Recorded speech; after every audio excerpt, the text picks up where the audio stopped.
So I'm here with Andy Hudson, co-founder and chief operating officer of the Broadband computer company at the launch of Alex this evening, Andy. And tell me, how long has this idea been in development? About 4 years. It started really from me being a late adopter of computing, and then saying, why is it so hard? You know, surely if I want to go to the web, I want to want to send something, why can't I just press send? Why do I have to go around the houses? So we built it. I built it first in PowerPoint, and then got some friends to lob some money in it, and we eventually raised $2.5 million, and have created a proper professional product. But it's intuitive, it's easy to use, it doesn't daunt people. And although you're launching it today for its kind of UK rollout, you've already done a soft launch in the Northeast. And tell me how important that has been in terms of, you know, prototyping your product out in the market rather than, you know, focus grouping it and trying to fine-tune it before you actually launched it to consumers. Well, we're based in the Northeast, and so it's actually quite cheap for us because we can raise the profile very easily. But the great thing about it is we get real customers. We have paying customers, so we're able to, in a sense, I don't mean it in a disparaging way, we're able to play with paying customers. They're paying for it, so they're right to demand a service, and you find things that are actually wrong and you can tweak.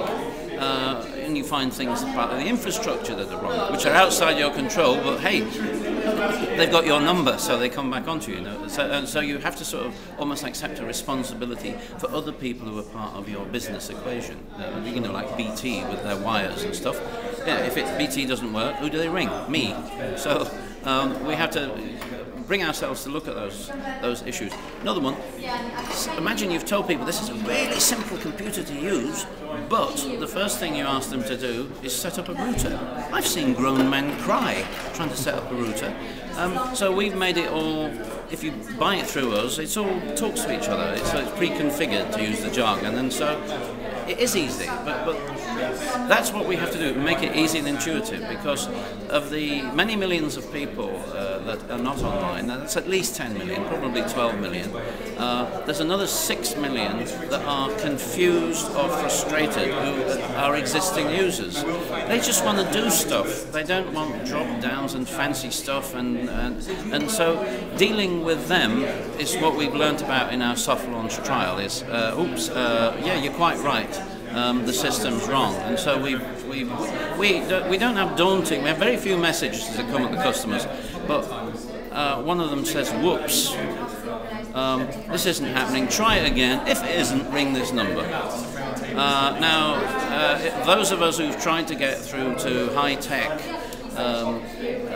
call centres, you know the problems you face, and I think computer rage now is probably a much bigger than road rage in terms of the frustrations that people have. And I think we've addressed that. We've sort of said, calm down, make it easy, it's not hard. We've also made something you cannot break. That's fantastic. And finally, Andy, how important has traditional business planning been? I mean, obviously you've needed to raise funds, so you've had to go through all that kind of 5-year plan or whatever, but how important has kind of that deep strategic business planning been in that whole launch of the business? Well, we were lucky in that we had a VC that came in behind us that believes in us. And so it's very nice when you go out to shop for money and you say, oh, our VC will, if you put in 100 grand, our VC will put in 100 grand.